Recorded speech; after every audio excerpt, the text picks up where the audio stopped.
సరే అయితే ఎలాగుందో అది కూడా అలాగే ఉంది. నేను అప్పుడు అది గమనించాను అనమాట. ఆహా, నేను ఇదివరకు సిల్క్ చీర అనేది ఒంటి మీద పెట్టుకోగలిగేదాన్ని కాదు. ఇప్పుడు దీన్ని కట్టుకున్నాను, ఇంత ప్రయాణం చేస్తున్నా కూడా నాకు అసలు అది ఆ శారీ అని కూడా నాకు అర్థం కాలేదు. అంటే నాకు శక్తి ఏదో పెరుగుతుంది అని నాకు అనిపించింది అనమాట. ఇంకా అనిపించినప్పుడు నేను ఇంకా సాయంత్రం కూడా, అంటే ఈయన 8ంటికి వస్తారు, 7ంటికి వస్తారు, 8-9 దాకా అటు ఇటు అని చేస్తున్నప్పుడు ఆ 2 గంటలు కూడా వేస్ట్ పోకుండా ధ్యానం చేసుకునేదాన్ని. నాకు ధ్యానం చేసుకున్న తర్వాత నాకు చుట్టూ ఉన్న సమస్యలే కాదు, నాకు ఏ ప్రాబ్లం ఉన్నా కూడా నాకు ఇక్కడ చాలా భయపడేదాన్ని. నాకు పల్నాడు అంటే చాలా భయము. ఎందుకంటే పేపర్లో టీవీలో చూసిన వార్తలు బట్టి నేను అలాగ భయపడేదాన్ని. ఇక్కడికి వచ్చిన తర్వాత ఈ ధ్యానం వల్ల నాలో శక్తే కాకుండా రోగ నిరోధక, అంటే నాకు ఏ రోగము లేదు, కాకపోతే ఎండని తట్టుకునే శక్తి మాత్రమే లేదు, అది వచ్చింది. ఏ సమస్యలు ఉన్నా సరే ధైర్యంగా ఎదుర్కొనే శక్తి కూడా నాకు వచ్చింది ఈ ధ్యానం వల్ల.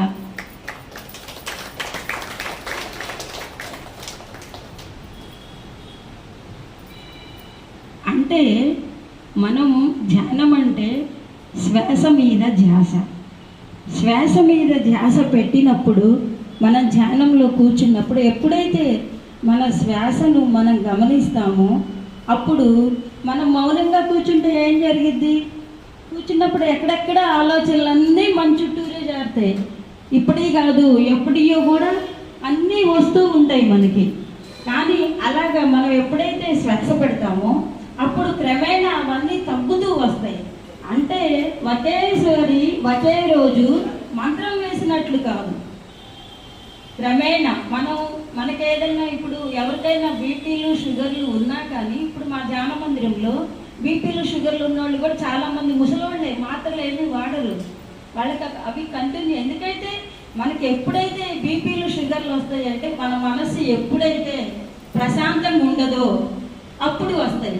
మరి వెనకటి వాళ్ళు కూడా మరి 10 మంది ఉన్నారు ఇంట్లో, అప్పుడు రాలేదు అంటే అప్పుడు వాళ్ళకి ఏమీ ఉండవు.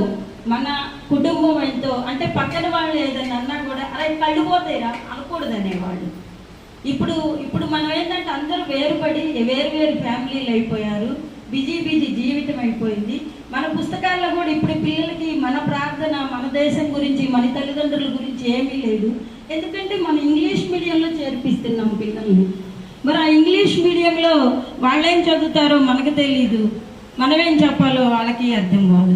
అందుకని మనం ఎప్పుడైనా మన పిల్లలకి చిన్నప్పటి నుంచే అన్నీ నేర్పించుకోవాలన్నమాట.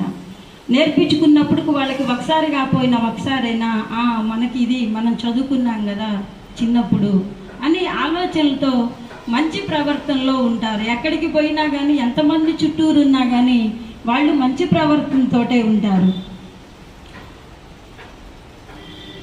అలాగే ఈ ధ్యానం చేసిన తర్వాత పూలకు రంగులు ఉన్నవి కానీ పూజకు రంగులు ఉన్నాయా?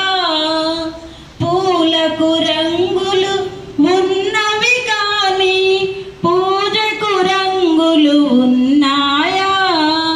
పూల వంటిదే నీ ఆత్మ, పూజ వంటిదే పరమాత్మ.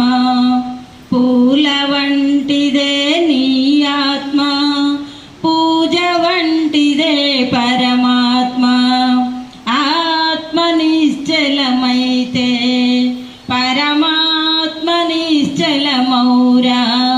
నీ ఆత్మ నిశ్చలమైతే పరమాత్మ నిశ్చలమౌరా. భజనకు హంగులు ఉన్నవి కానీ భక్తికి హంగులు ఉన్నాయా? భజనకు హంగులు ఉన్నవి కానీ భక్తికి హంగులు ఉన్నాయా? భజన వంటిదే నీ ఆత్మ, భక్తి వంటిదే పరమాత్మ. భజన వంటిదే నీ ఆత్మ, భక్తి వంటిదే పరమాత్మ. ఆత్మ నిశ్చలమైతే పరమాత్మ నిశ్చలమౌరా నీ ఆత్మ